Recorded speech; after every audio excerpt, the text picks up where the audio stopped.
Hey everyone, welcome back to the channel. Close your eyes for a second and picture this.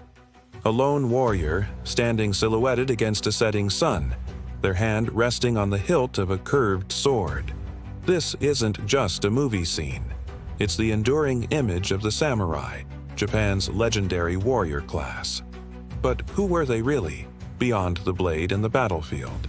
Today, we're journeying back in time to uncover the soul of the samurai and the code that defined their existence. The story of the samurai begins over 1,000 years ago, during Japan's Heian period. Initially, they were provincial warriors, hired by wealthy landowners to protect their territories. Think of them as a highly skilled private security force. The name samurai itself comes from the word saburao, which means to serve. This concept of service is the absolute cornerstone of their identity. It wasn't about personal glory, at least not at first. It was about unwavering loyalty to their lord, their clan, and their duty. As the central government's power weakened, the influence of these warrior clans grew. Japan entered a period of intense civil war, and the samurai rose from mere protectors to the de facto rulers of the country. This was the age of legendary battles, of brilliant strategists like Oda Nobunaga, Toyotomi Hideyoshi, and Tokugawa Ieyasu, who fought to unify Japan under their rule. Their stories are epic tales of ambition, betrayal, and conquest, with the samurai at the very heart of the conflict. It was during this turbulent time that the samurai's martial skills were honed to a razor's edge. But being a samurai was about so much more than just fighting. It was a way of life, governed by an unwritten code known as Bushido, or the way of the warrior. Bushido wasn't a single book of rules, but a collection of moral principles that evolved over centuries. It was the ethical compass that guided every aspect of a samurai's life. Think of it as their spiritual armor. At the core of Bushido were several key virtues. The first and most important was gi, or integrity. This meant doing the right thing, always, even when no one was watching. A samurai's word was their bond, and their actions had to be just and true. Then there was yu, or courage. This wasn't just bravery in battle, but the moral courage to stand up for what's right, to face hardship without complaint, and to live with dignity. Another crucial virtue was jin, or compassion. It might seem strange for a warrior, but a true samurai was expected to show benevolence and kindness, especially to the weak and the less fortunate. They wielded immense power, and Bushido taught them to use it responsibly. This was balanced with rei, or respect. This meant showing proper courtesy not just to their superiors, but to everyone. It was about politeness and recognizing the value in others, even their enemies. Of course, there was makoto, or honesty and sincerity.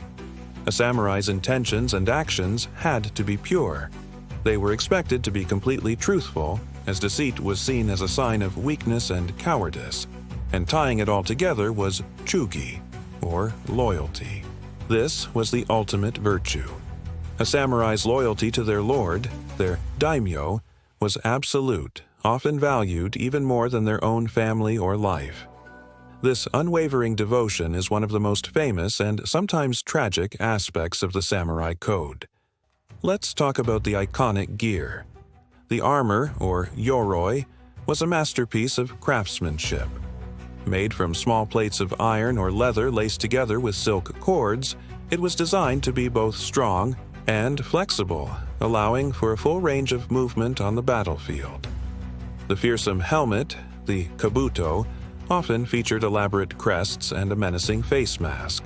The mempo, designed not only to protect but also to intimidate their foes. And then there's the sword, the katana. It wasn't just a weapon, it was considered the soul of the samurai. Forging a katana was a sacred, ritualistic process. The swordsmith would fold the steel over and over again, thousands of times, creating a blade that was incredibly sharp and durable, yet flexible enough not to break. A samurai carried two swords, the long katana, and a shorter companion sword called the wakizashi. Together, they were known as the daisho, a symbol of their rank and honor. Losing one's sword was the ultimate disgrace. They learned to wield it from a young age, and mastery of the sword was a lifelong pursuit. When peace finally came to Japan under the Tokugawa shogunate in the 17th century, the role of the samurai began to change.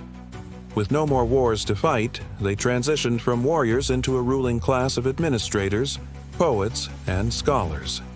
This is when Bushido was truly formalized and written about. They practiced arts like calligraphy, poetry, and the tea ceremony with the same discipline and focus they once applied to sword fighting. They sought to cultivate their minds and spirits, believing that a true warrior must be balanced in both the martial and the cultural arts, a concept known as bunbu ryodo, the way of the sword and the pen. This period of peace, however, also marked the beginning of their end. As Japan began to modernize and open up to the West in the late 19th century during the Meiji Restoration, the feudal system and the samurai class were abolished. The government wanted a modern, Western-style conscript army, and the privileged warriors of old were no longer needed. Many samurai struggled to adapt to this new world. Some rebelled, others found new roles in government, business, and education, carrying the principles of Bushido with them. So why, over 150 years after they officially ceased to exist, are we still so fascinated by the samurai? It's because their story is a powerful reminder of what it means to live a life guided by principles. The ideals of Bushido, loyalty, honor, courage, and self-discipline still resonate with us today. They speak to our desire to live with purpose and to be better than we are. The image of the samurai endures not just because of their skill in battle, but because of their quest for perfection in everything they did. They were warriors, yes, but they were also poets, scholars, and artists who sought to master themselves as much as they sought to master their enemies. Their legacy is woven into the very fabric of modern Japan, influencing everything from business ethics to martial arts and the deep-rooted cultural emphasis on respect, discipline, and perseverance. They are a timeless symbol of dedication and the relentless pursuit of an ideal. Thank you so much for joining me on this journey into the world of the samurai. I hope you found it as fascinating as I do. If you enjoyed this video, please give it a thumbs up and consider subscribing for more deep dives into history and culture. Let me know in the comments what aspect of the samurai you find most interesting.